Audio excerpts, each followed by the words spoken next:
Hi everyone. So right now we are having the Girdhar की कुंडलियां साहित्य सागर वर्गों का answer. So let's begin with the first part. So let's go to the का प्रश्न. गिरधर कविराय ने लाठी के किन किन गुणों की ओर संकेत किया है? उत्तर. गिरधर कविराय ने लाठी के अनेक गुणों पर प्रकाश डाला है. कहीं गड्ढा आ जाए तो लाठी के सहारे से संतुलित हुआ जा सकता है. गहरी नदी नाले का सामना होने पर लाठी की सहायता से उन्हें पार किया जा सकता है. कुत्ते अथवा दुश्मन से सामना हो जाने पर लाठी से उन पर विजय पाई जा सकती है. खा. लाठी हमारी किन किन स्थितियों में सहायता करती है? उत्तर. लाठी अनेक प्रकार से और अनेक स्थितियों में हमारी सहायता करती है. कहीं गड्ढा या नदी आ जाए तो लाठी का सहारा हमें संतुलित रखता है और नदी को पार किया जा सकता है. यदि मार्ग में किसी कुत्ते या दुश्मन से सामना हो जाए तो लाठी से अपने आप को सुरक्षित किया जा सकता है. गा प्रश्न. कवि सब हथियारों को छोड़कर अपने साथ लाठी रखने की बात कह रहे हैं. क्या आप उनकी बात से सहमत हैं? स्पष्ट कीजिए. उत्तर. कवि की इस बात से हम सहमत हैं क्योंकि लाठी को सब हथियार से ऊपर माना जाता है. लाठी से गहरे नदी नाले का सामना किया जा सकता है. इससे लाठी से गहरे नदी नाले का सामना किया जा सकता है. इससे कुत्ते और दुश्मन को डरा या धमकाकर भगा सकते हैं. अतः यह हथियार सहज व कारगर सिद्ध होता है. घा प्रश्न. शब्दार्थ लिखिए. फर्स्ट. नारी नाली. दावागीर दावा करने वाला. तिनहु उनके. छाड़ी छोड़कर. So right now we are having the 10-year solved papers for ICSE class 10th. So this is a very good book for your preparation for your 10th board exams. और इस बुक में आपको सभी सब्जेक्ट्स मिलेंगे covered, whether it is English first, second, history, civics, geography, chemistry, physics, biology, computer, physical education, literally all subjects are covered. So देख सकते हो कि जैसे अगर हम ये देखें, this is the latest paper of your 2024 English language.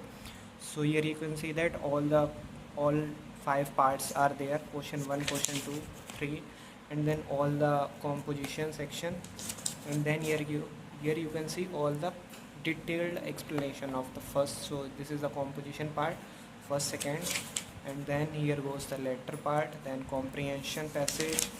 So and this is how all chapters are covered. So this is the 2023 paper. In the same way you can see, let's go for the history civics 2023 paper.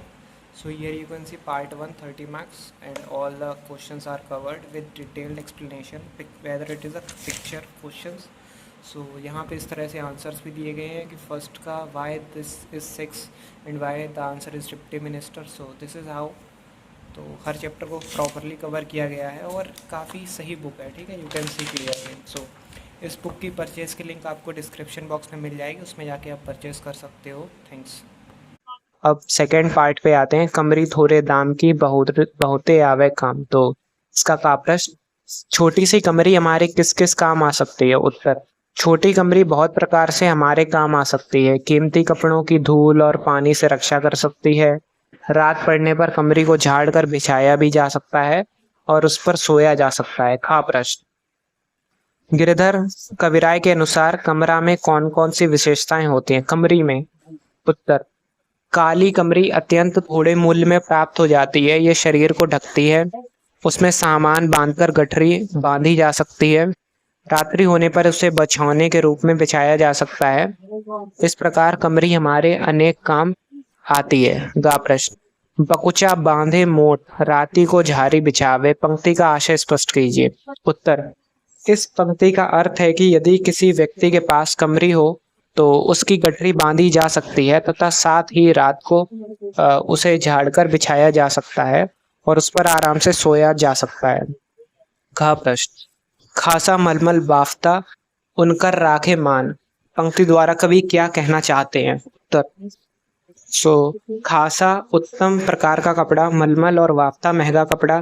जैसे कीमती कपड़ों की धूल और पानी से रक्षा करने में कमरी का बहुत हाथ है. अर्थात कीमती कपड़ों को कमरी में लपेटकर उनकी हिफाजत की जा सकती है. उन कपड़ों की गठरी बनाई जा सकती है. चलते हैं थर्ड पार्ट. गुण के गाहक सहस नर बिन गुण लहे ना कोय. तो इसके हम का प्रश्न पे चलते हैं. गुण के गाहक सहस नर को स्पष्ट करने के लिए कविराय ने कौन सा उदाहरण दिया है और क्यों? उत्तर.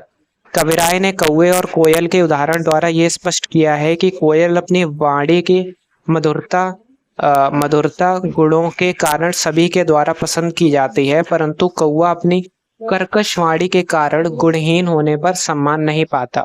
खा प्रश्न, कागा और कोकिला में कौन सी बात समान है और कौन सी असमान, स्पष्ट कीजिए।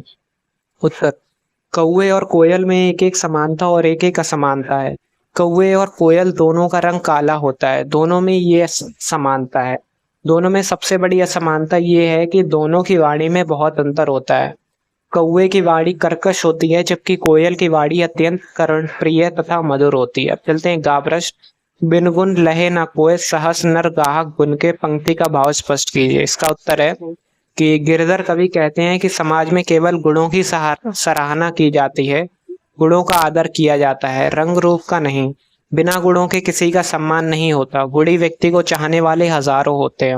अब चलते हैं घा प्रश्न पर, उपर्युक्त कुंडलियों का केंद्रीय भाव स्पष्ट कीजिए तथा बताइए कि इन कुंडलियों द्वारा क्या संदेश दिया गया है। उत्तर, उपर्युक्त कुंडलियों में गिरधर कविराय ये स्पष्ट कर रहे हैं कि इस संसार में सभी जगह गुणी का आदर होता है, गुणहीन को कोई नहीं पूछता। जैसे कौवा और कोयल यद्यपि दोनों एक ही रंग के काले होते हैं, परंतु गुणों के आधार पर दोनों में भिन्नता है।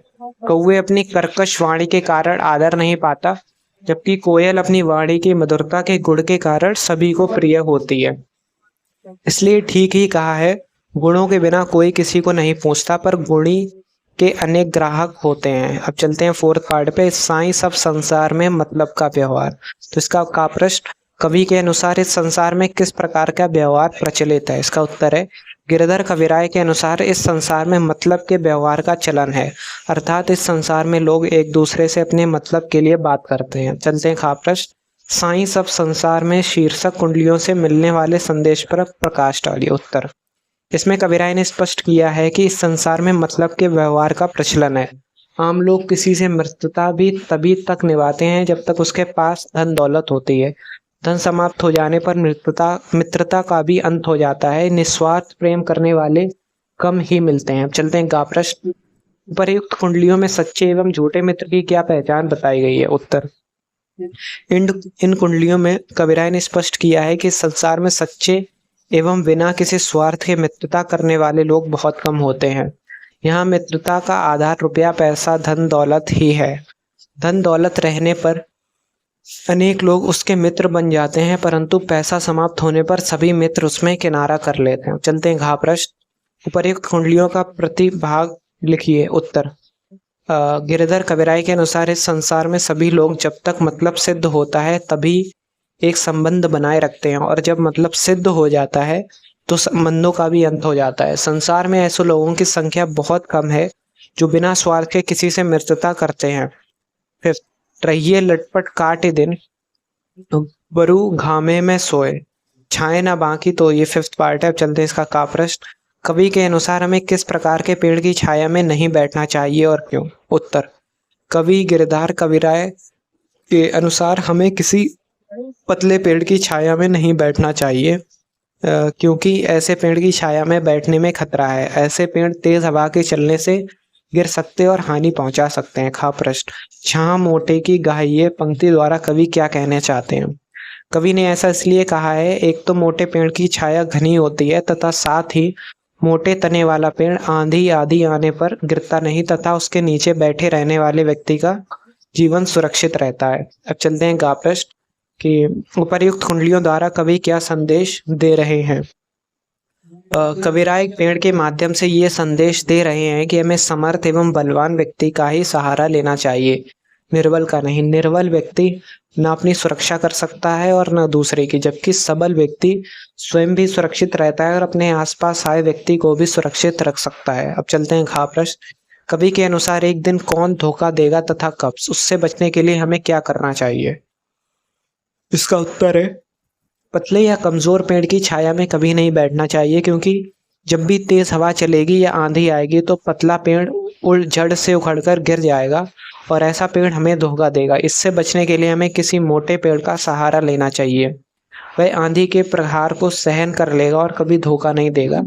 अर्थात हमें निर्बल व्यक्ति का सहारा ना लेकर किसी बलवान व्यक्ति का सहारा लेना चाहिए जो कि स्वयं भी सुरक्षित रहता है और अपनी शरण में आए व्यक्ति को भी सुरक्षित रखता है। अब 6 पार्ट पे चलते हैं। पानी बाढ़े नाव में, घर में बाढ़े दाम। तो इसका का प्रश्न है, दाऊ हाथ उलीचिए, यही सयानो काम। पंक्ति का भाव स्पष्ट कीजिए। इसका उत्तर है, गिरधर कविराय ने स्पष्ट किया है कि नाव में पानी भर जाने पर और घर में आवश्यकता से अधिक धन दौलत बढ़ जाने पर उसे दोनों हाथों से बाहर निकालना चाहिए। नाव में भरे पानी को दोनों हाथ से बाहर फेंकना तथा घर में आवश्यकता से अधिक धन को दान में देना दोनों सयाने काम है। खा पर स्वार्थ के काज शीश आगे धर की दीजिए। पंक्ति का आशय स्पष्ट कीजिए। उत्तर, इस पंक्ति का अर्थ है कि परोपकार के लिए यदि हमें अपने जीवन का बलिदान भी देना पड़े तो दे देना चाहिए। दूसरों की भलाई के लिए अपना सर्वस्व भी अर्पण कर देना चाहिए। चलते हैं गा प्रश्न। उपरोक्त कुंडलियों में बड़ों की किस वाणी की चर्चा की गई है तथा क्यों? गिरधर कविराय कहते हैं कि बड़े बुजुर्गों ने हमें यही सीख दी है कि हमें हमेशा अच्छे ढंग से जीवन यापन करना चाहिए। सही मार्ग पर चलते हुए अपने सम्मान को बनाए रखना चाहिए। केवल सही मार्ग पर चलने से ही अपने सम्मान की रक्षा की जा सकती है। घा प्रश्न, उपर्युक्त कुंडलियों का प्रतिभाग लिखिए। उत्तर, गिरधर कविराय ने परोपकार के महत्व को स्पष्ट करते हुए कहा है कि घर में बहुत सा धन आ जाने पर अथवा घर में धन दौलत के बढ़ जाने से उसका उपयोग दूसरों की भलाई में कर देना चाहिए।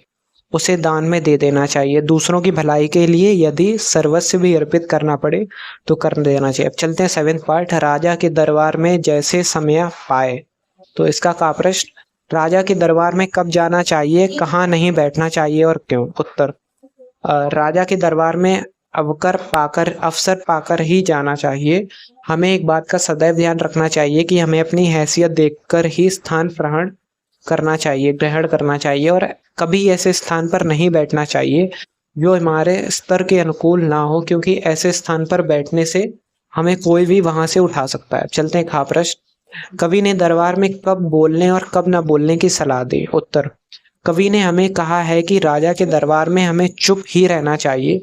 बोलते समय भी संयम बरतना चाहिए। जब हमसे कोई बात पूछी जाए तभी उसका उत्तर देना चाहिए। चलते हैं गा प्रश्न। हंसिए नहीं, हाय बात पूछे तो ये कहिए। पंक्ति द्वारा कवि क्या स्पष्ट करना चाहते हैं?